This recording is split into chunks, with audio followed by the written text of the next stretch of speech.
Today's conversationalists are Navanya Rhodes. Navanya is a drama therapy expert and intimacy expert. Welcome, Navanya. Well, thank you. I'm so glad I'm on the couch, girl. Yes, Navanya is my cousin. I'm so excited to be doing this show with you. Thank so you. talk a little bit about being an intimacy expert. Well, it's one of the spaces that opened up for me probably about 3 years ago, and I love it. It builds better relationships for me, and I get to build better relationships for others.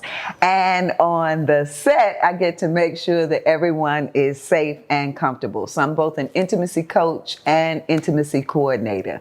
So all of that makes the intimacy expert. Amazing. I love it. All right, so our next guest is Daryl Chambers, aka DC and my frat brother.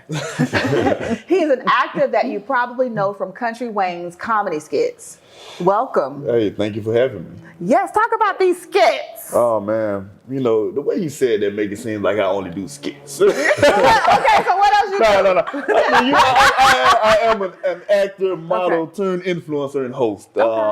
Yeah, but the skits are amazing. It's You are a model. You are a model. I'm a model. Yeah, it turned. You know, that's what I started doing back in 2018. You know, it started with Essence magazine, and it just transitioned. I kept going, and you know, I'm here today. Okay, well, we're so glad to have you be a part of the show. Thank you for having me, Sarah. You're welcome. And next we have Mr. Curtis Washington. Curtis is a retired professional basketball player and actor. Welcome, Curtis. It's so good to be here. How y'all doing? We're doing well. So talk about some of these projects. You were on The Game. Projects, yeah. So the reboot of The Game, you know, I grew up watching that show with my mom on the couch. Malik was actually my favorite character, you know, the ladies' man, the quarterback. And then all these years later, I become his teammate. So it's been life-changing. It's been such an amazing experience. I've also been on All the Queen's Men, Yes. a show called Bigger, Curves, a few different things. Night School with Kevin Hart. So I'm loving the acting journey. It's a smooth transition from playing ball, but way better on the knees. I'm sure. I know a little bit about it. Once they say cut, done. It's a wrap, right? All right, and I am your host, Chanel Nicole Scott, and this is Relationships Matter Reimagined. This is where we get real about love, connection, and the moments that make or break relationships. We're going deep into the things we don't always say out loud, but definitely need to talk about. This isn't just a show. It's a space for healing, growth, and figuring out how to do relationships better. So let's get into it. We've all been there. You know something's wrong, but instead of talking about it, one person just shuts down. Silence, distance, and a whole lot of tension. We're unpacking what works, what doesn't, and what we can learn from it all. Let's take a look. You're being quiet.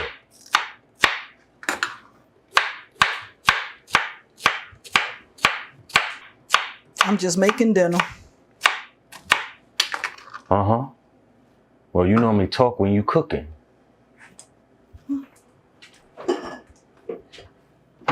Didn't know you paid attention to that. Layla, what's wrong now?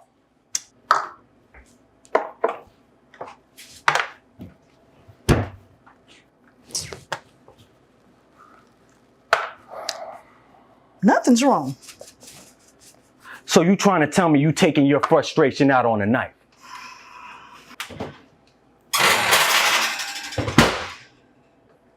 No, I'm just getting things done.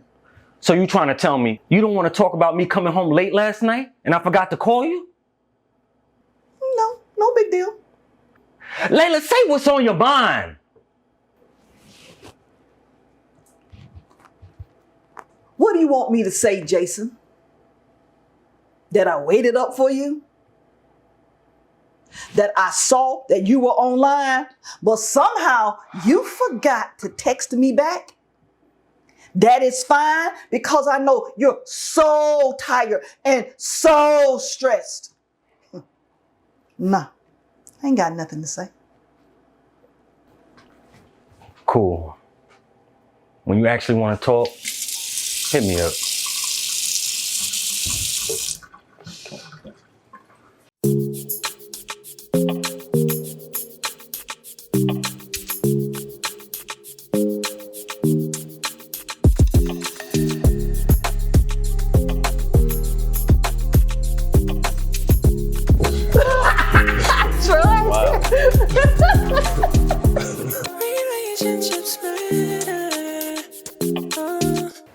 your thoughts about that?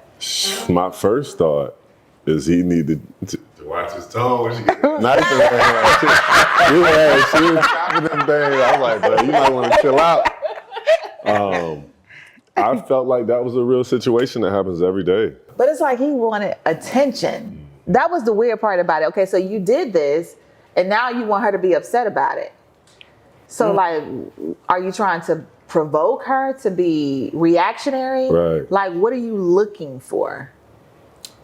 I see it two ways, right? Okay. I feel like, and I'm one of those people. I look at things both ways, from the woman's point of view as well as the man's point of view. Honestly, I feel like communication is key, just like you said. A lot of times when people are quiet, though, it's to keep from saying something that you don't want to say at the time. Absolutely. And sometimes you need time to process things, because I've actually been there where I'm like, but I'll tell the person, like, just give me a second. Like, I promise you we'll talk about it, but I need some time because sometimes when things come out right at the moment, you're going to say something, you can say something that you will regret. And that's never a good thing. And as far as him, I think his tone could have been totally different. If she was up waiting on him, yada, yada, maybe he didn't communicate at all. And once again, it goes back to communication being a big part of a relationship. You have to communicate. But it's like he don't want to be in a relationship. He literally wanted her to know what he was doing. Like, he intentionally stayed out. He went to her. Didn't call. He did these things, and then he, in so many ways, threw it in her face to say, now what are you going to do? Like, he was trying to intentionally evoke harm and pain, and she texted Troy, right? She was like, okay, WYD.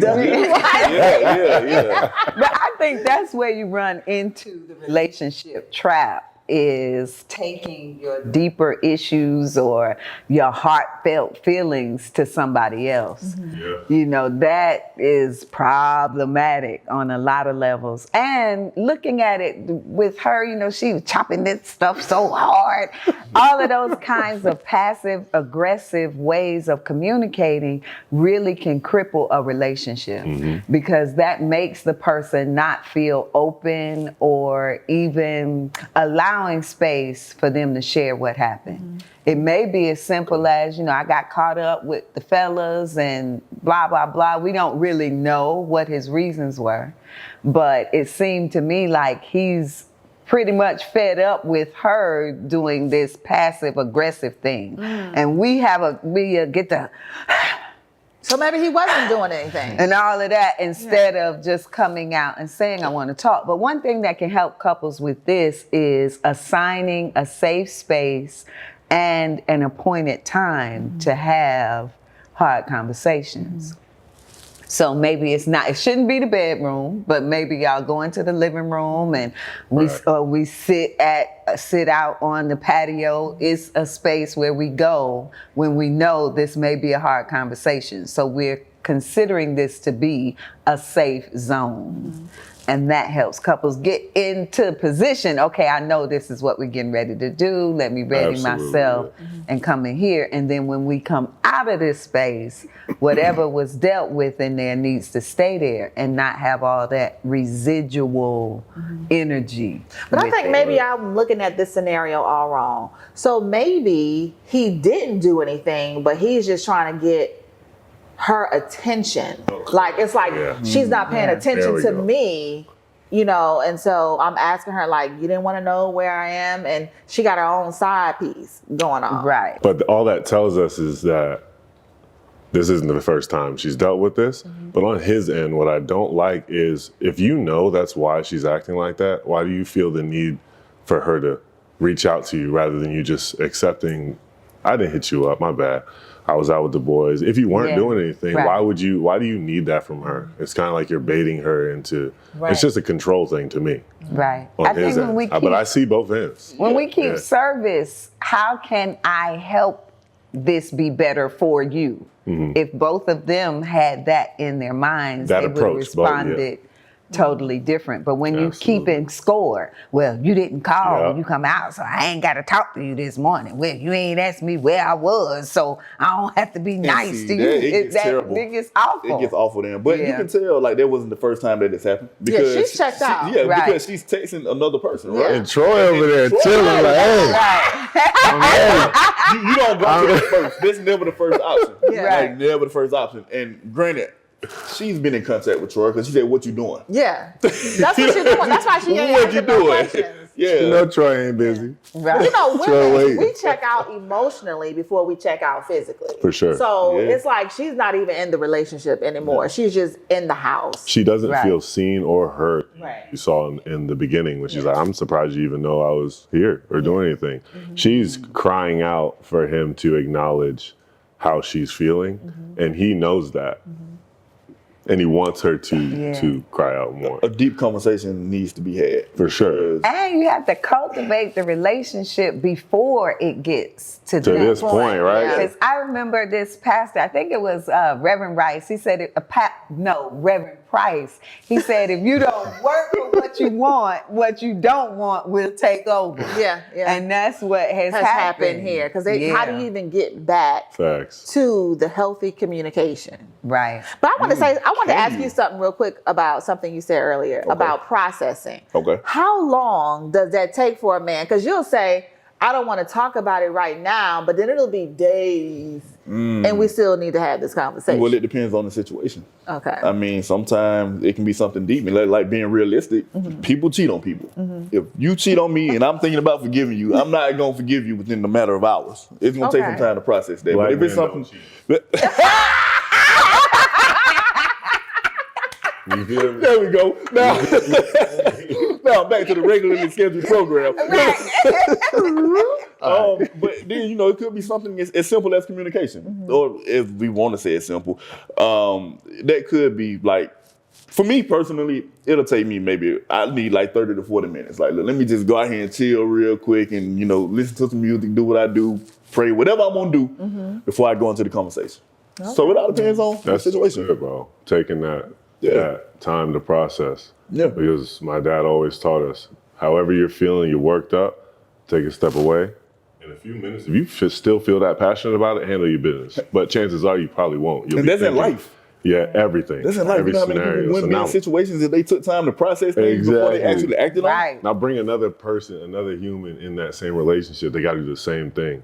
Exactly. So if two people come level-headed and they just are communicative about how they feel about everything, I think communication solves everything. I think you should just talk about it instead of the passive aggression. No, I agree. I'm very open Right. and I just say whatever's on my mind.